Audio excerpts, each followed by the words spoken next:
Good morning, guys. What's growing? It's Heather at Bush Poppy Farm, and today we're doing part 3 of our winter pruning and care series. And today we're talking about fruit trees.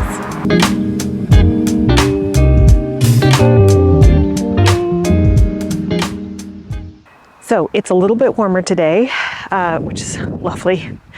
We are in the midst of getting all of our spring, late winter, early spring winds, but we're also in a dry period, which is why I have chosen now to do the pruning on my fruit trees. So normally in the wintertime, in most of the country, we suggest pruning your fruit trees because it's their dormant period, but also because it's generally dry. So snow and ice, yes, but not rain. What you want to try to avoid is getting water into these pruning cuts that could then bring in bacteria, viruses, and pests and cause disease. So in the Northwest, Northern California, actually most of California, and all the way up the coast, wintertime is actually our rainy season when we get most of our rain. And so that can be a tough time to prune. So I have looked on the calendar and I've got about 5 to 7 days of no rain. So that will give time for these cuts to heal over and prevent potential disease. Now, another time you can prune is in the summer, because there's actually a second dormant season for fruit trees. That is in the summer, but it's just not very noticeable. And a lot of times it happens when it's dry and hot. The tree just kind of shuts down for a while. But summer pruning is really more for controlling size, whereas winter pruning is for shaping and kind of making the tree the way you want it to be. However, any time of the year, you can take off dead, diseased, deformed stuff from your trees. So don't wait on that, especially with disease. Make sure you get that out of there. All right, so I have in my little mini orchard, and it is little and mini, I have 3 apple trees and 1 pear tree. I used to have 2 pear trees, but one of them got fire blight, and so I took it out. So I have these 3 apple trees here. They're all different species because they need each other to cross-pollinate. When I first started growing these, I thought I was going to do them espalier because I had a fence right here. This was all forest over here where the flower vegetable garden is now. And so I had initially done my cuts to train them to espalier. And the way I did that was when I bought them, they were brand new trees and they were just what's called whips, so basically just a stick. And so what I did was I cut the stick down so that it would encourage, whenever you make a cut to a plant, any plant, it sends a hormonal message to that plant to put out more growth. And so you can tell the plant which direction to put that growth based on how you cut it and which direction the buds are facing. So if you have that in mind, then you have a better idea of how you can shape your trees, your fruit trees, or really any plant, over time. We'll talk about this. This is the same kind of idea when we go to prune roses. So this particular tree has 1 main stem, which is called the central leader. And because I was going to espalier it, it has branches out to the side. There's 2 main ways other than espalier. So like with apples and pears and stuff, you can do something really cool when you could espalier them low. They're called step overs. It takes many, many years, lots of training, but there are ways to fit fruit trees in very small spaces. But you can also grow them in 2 other styles, which is central leader, which is basically a central stem, central trunk, from which branches come off in tiers, and the lower ones are wider, so it's kind of conical shape. The top branches are more narrow or shorter. Or you can grow it in a vase-like shape, so open center, keeping the center nice and open. Whichever you choose, you need to make your cuts very strategically so that you can maintain that shape, and more importantly, keep light and air circulating throughout the tree when it's in full leaf, because lack of circulation of air and light leads to disease, and also it can harbor lots of pests. So let's take a closer look at these branches, and I'll talk about each tree and what I think I'm going to do with them. Okay, so as you can see, here is our central leader, goes down to the ground, and then I have some side shoots here. This one is dead. I'm actually going to take that off. These little branches here will send out more stems this year during the active growth period. These here are the fruiting buds. They're actually called fruiting spurs when we're talking about apples and pears, and actually some stone fruit as well. So I'm not going to do a whole lot on this tree because, as you can see, it doesn't have a whole lot of branches, but we are missing some branches off to the side here. I've got two here, which will bear fruit this year, and then this one here, which eventually I probably will cut off because it's coming out into the pathway. But I think what I'm going to do is find a node. So there's a node back here, and there's these nodes right here, and there's this node here. If I make a cut right above here, the hormones in the plant will come here and shoot a branch out to the side. It would be nice to have some branches down here, but I'd have to take off this whole top branch here in order to do that. Moving on to this one, this is a Honey Crisp apple. I don't even remember what this one is, so sorry about that. I took the tag off. It's long gone. All right, so this apple tree also has a central leader, and it's got some side branching. However, one of the things you want to be careful of, if the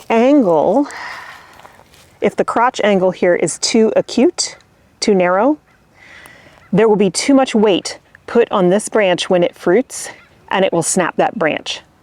So because this one is going to be in a kind of it's got a central leader, but it's also going to kind of maintain a bit of a vase shape, this branch I might take off. This one is a much better crotch angle, as is this one here. So closer to 90 degrees. So again, I'm not going to take off a ton of things on these trees, but I am going to try to get them moving in the direction I want them to move. So you see when I cut this whip 2 years ago, this was the cut, and you've got all this fresh growth off of it. So I will remove ones that don't look like this is too sharp of an angle. This is going to continue to be the central leader here, so that's going to stay. And then over here, we have a Fuji apple. This one is a pollinator for the other two. And it has what's called a water spout coming up from the base. That needs to get removed. A lot of times if you do really intense pruning in the winter, you will get lots of these. And you'll also get lots of upright, straight standing up growth. Those need to be cut off as well. This is still a very young tree. These trees are only 3 years old, so not really ready to bear yet. This long stem here, I'm going to cut back probably, so you can see here, this was a cut before. This is newer wood than this, but I'm probably going to cut this one back again, same place or maybe just slightly below it, so that we can get more side shoots. Coming to our pear tree, this is a Bosc pear. This one did give me fruit last year, all along this branch, but it aborted them all within a couple of weeks. So they were very small, but they all fell off. There's lots of different reasons for fruit aborting. We can talk about that in the spring when we come to fruiting time. But same kind of thing holds here. Like this branch right here, that's going to need to come off. First of all, it's too upright.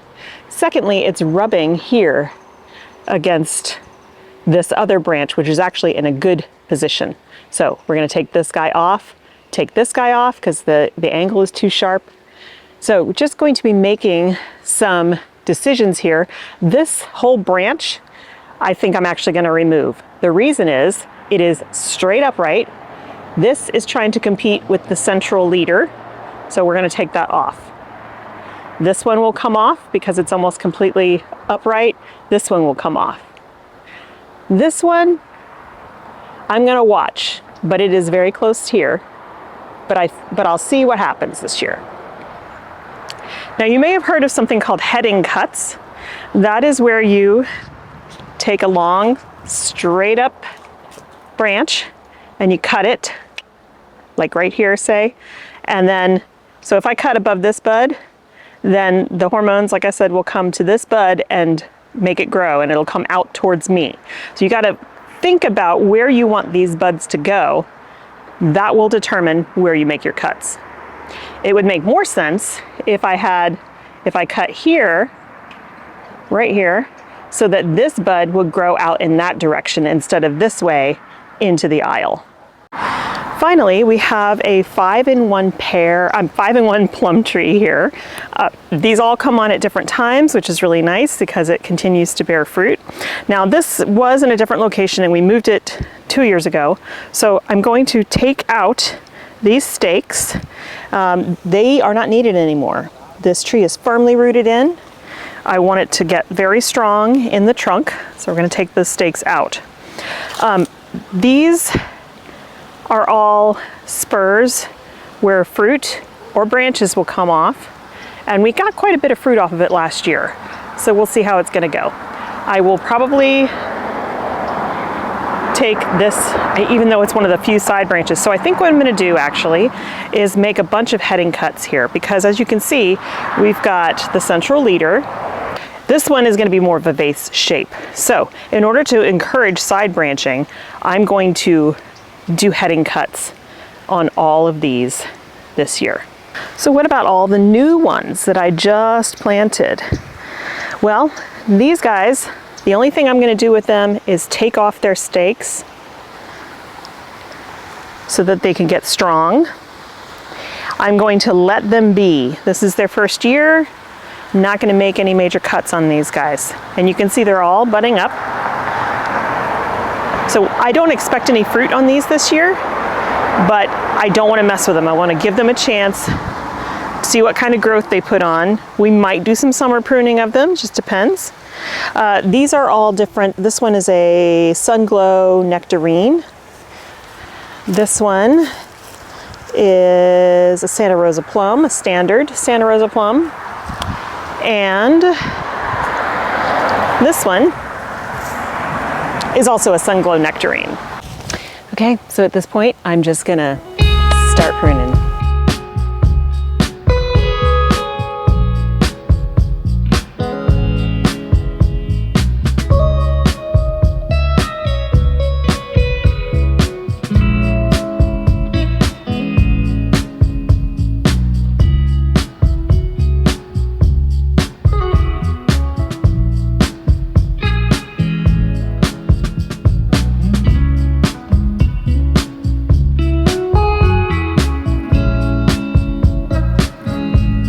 We're still not done. We've pruned, but now we need to prepare the base of each tree. So I've got, stuff hanging around, like this is from putting up my floating row cover. That needs to get put away. I have to weed. So you don't want a whole bunch of weeds around the base of your fruit trees. They will rob some nutrition, and then also it can harbor pests. So I'm gonna clear that out. Then I'm going to put down some compost and some fertilizer, and then we'll be set.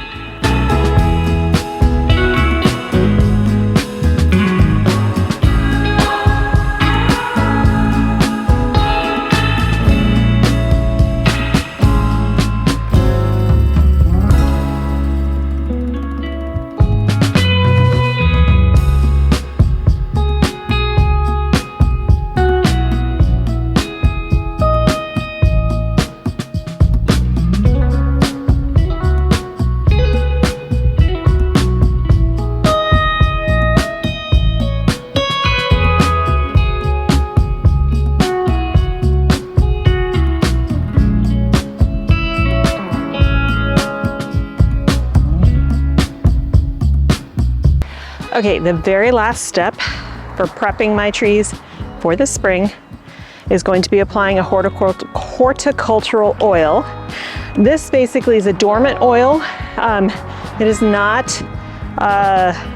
it's not toxic to humans or animals.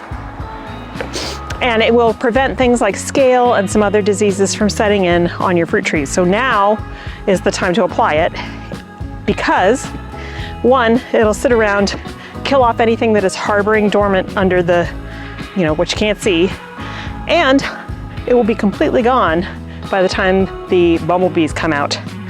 Plus, because I'm not gonna get any rain anytime soon, it'll give it a chance to kind of settle into the wood and not get washed away.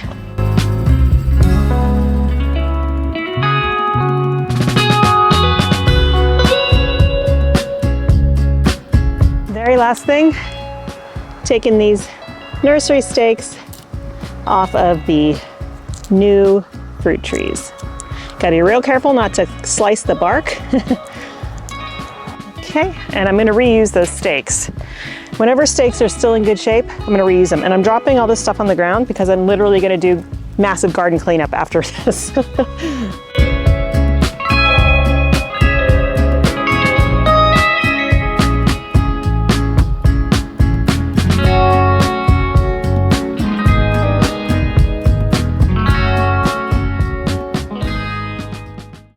I want to show you really quick why it is so important to remove stakes from trees. Okay, so this damage right here was not from the stake, it was from the tape that attached to the stake. It'll be okay, but that's exposed right there. So that could invite some disease or pest pressure. So it's real important, especially if you're staking trees, to give them some support. Like this avocado over here, I know it looks bad, but that's because it's the off season. It'll put on new growth soon. This one is staked because it's super floppy. Now, over the next couple of months, it will develop a much stronger stem, and then it won't need the staking anymore, and that's when we take it off. These guys need to have their stakes removed as well, because you can see I can see some little bit of damage from the tape there. It's nothing major, but you just don't want to leave them on for too long. You want to give the plant time to adjust and then take them off. Okay, that's it for winter care and pruning for my fruit trees. So that was apples, pears, nectarines, and plums, which are stone fruit. Apricots have a slightly different pruning care need. So I'm not going to get into that in this video, mostly because I don't have any apricots, but definitely look that up because it's a bit different from what we talked about for the other stone fruit. Older, bigger, more established trees will have different needs for their pruning. The main basics are still there, but the older and more established will have more and more branches, and so you'll have to make probably more cuts and more decision.